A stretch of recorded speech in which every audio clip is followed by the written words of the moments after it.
Hello and welcome to Hooray. Today we are going to learn about the listening component in the IELTS test.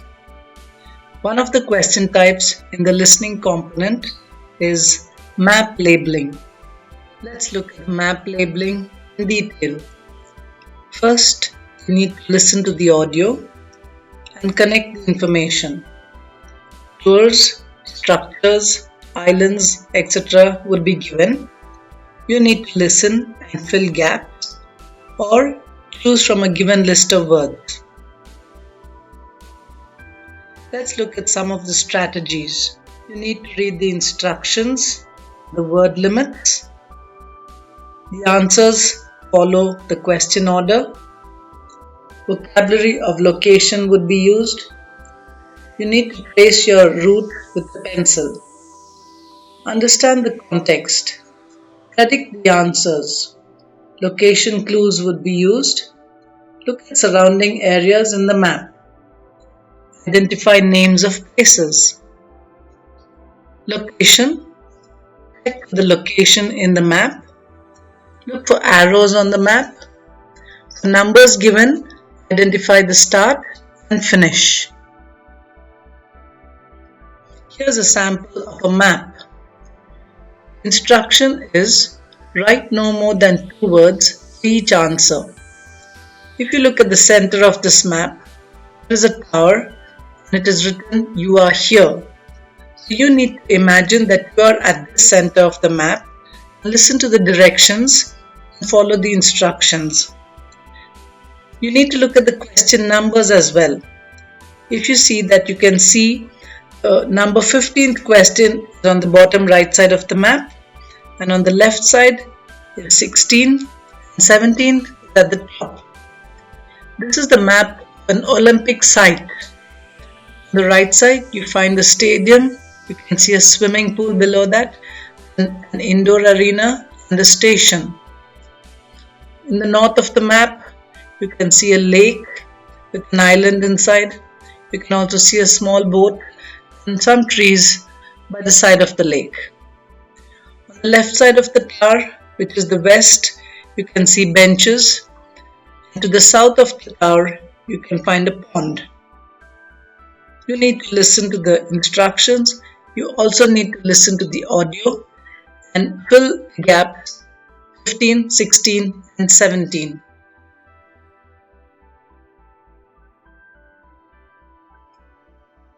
Here are some common phrases which you would hear when you're filling in a map.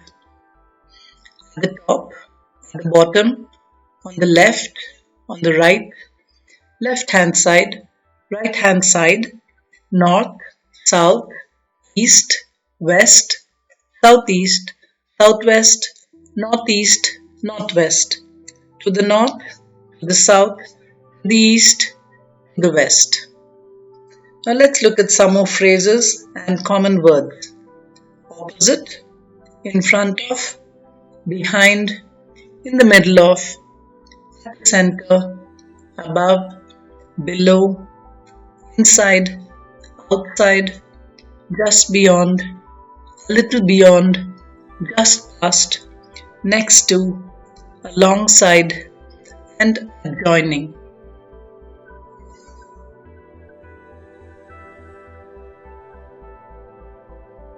Here is some signpost language. Let's look at the purpose on the left side and the signpost language phrases used on the right side. For example, if you are introducing the topic of the lecture, you would hear phrases like this which are on the right. Today we are going to talk about, and then the information would follow. Next, the topic of today's lecture is. This morning we are going to take a look at. Today I'll be talking about or discussing. What I'm going to be talking about today is. The purpose of today's lecture is. Subject or topic of my talk is. If they are explaining the lecture structure in terms of sections or subtopics, they would use signpost language as follows. In today's lecture, I'm going to cover 3 points, or I'm going to divide this talk into 3 parts. I may also say, first we'll look at, then we'll go on to, and finally I'll. When they're introducing the first section or subtopic or first of a list of points, they could use phrases which follow. Let's start by talking about. To begin, firstly, I'll start with first advantage or reason or cause, etc. is.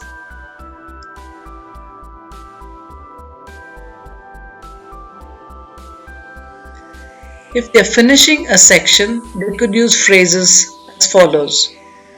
We've looked at, I've talked about. When starting a new section, they could use phrases as follows. Let's move on to, now let's turn to, and I'd now like to talk about. Next or second, I'd like now to discuss. Next issue or topic or area I'd like to focus on. To signal the end of the talk or while summing up, you could use phrases as follows. To sum up, so it is clear from what we have discussed today that I'd like now to recap. Let's summarize briefly what we've looked at. In conclusion, to summarize, in summary, overall, or the 3 main points are, and they would end the sentence.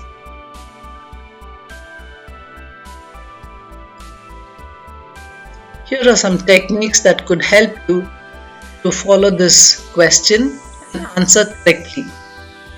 If there is a title on top of the question, read and understand it.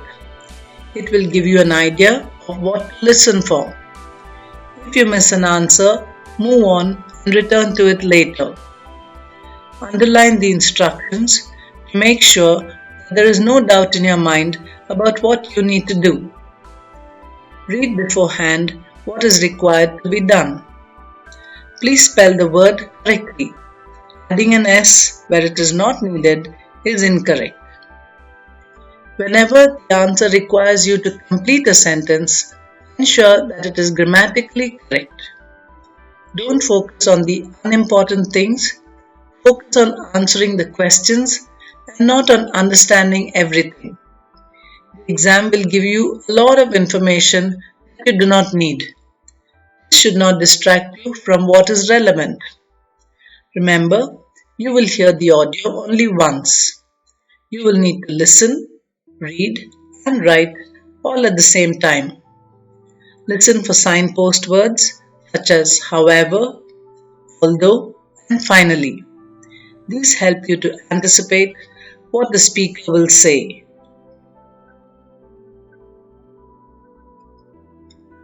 Here are some techniques for writing the numbers. You have to read the instructions carefully. 1 or 2 or 3 words and or a number. Here are some examples. If you have to write 24 books or 2 books, you need to write 24 in numeral form and books has to be spelt out. So that would be 1 word and 1 number. If you write around 2018, again it is 1 word and 1 number. Around is 1 word and 2018 is 1 number. Numbers are not counted as digits but whole numbers. For example, 2018 is counted as 1 whole number and not 4 digits. 1,200,150 is 1 number and so is 6.4.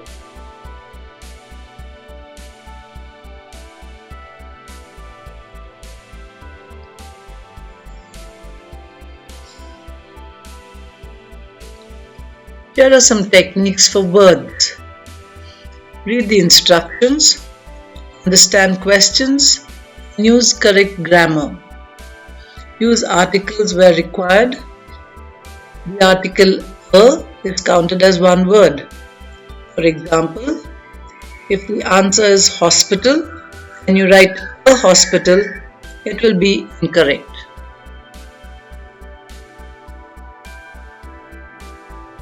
Here are some general tips for preparation. Keep listening to the same speakers that you've begun to understand well. Keep listening to the same topics.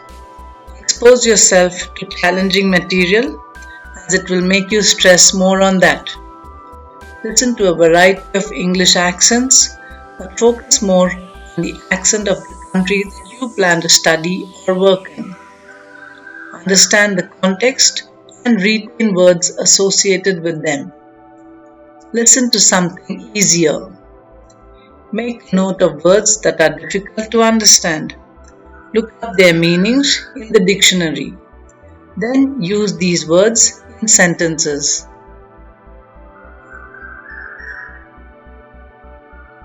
Here are some more general tips for preparation.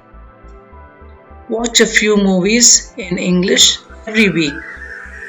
Listen to English news for 15 minutes every day. Make sure your phone always has English listening material. Listen and observe without captions and then with them.